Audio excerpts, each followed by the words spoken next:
ako ng Black Forest cake. So, let's get started.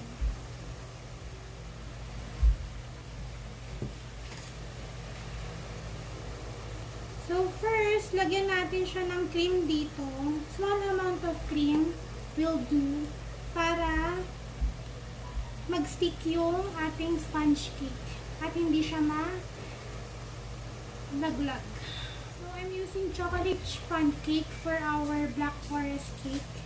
So, ang ginagawa ko is lalagyan lang siya ng cherry syrup.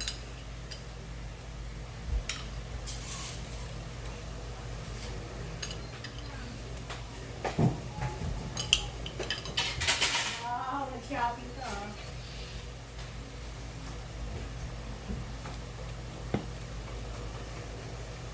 So, I'm using vanilla buttercream frosting.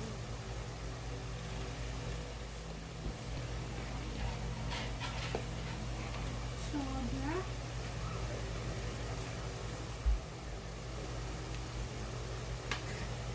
Mag-grate ka lang ng chocolate. I'm using dark chocolate for this. And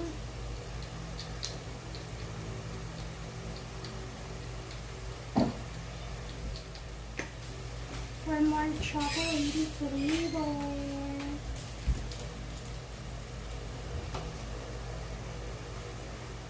Okay. Nalagyan ko na rin siya ng chocolates ay ng cherry syrup. So, lagyan na natin siya. Ayan.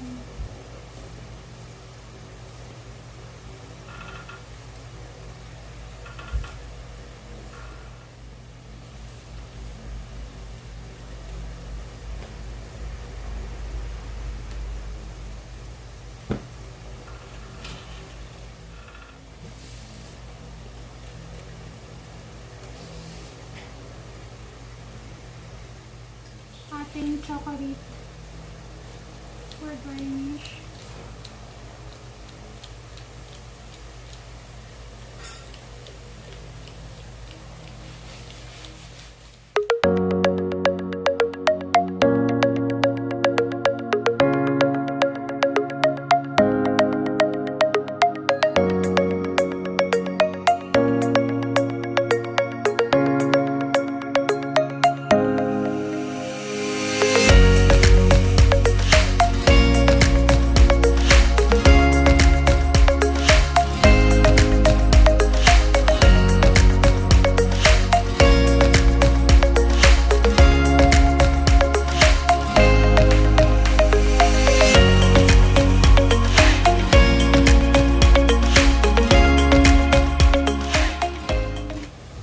Here you go.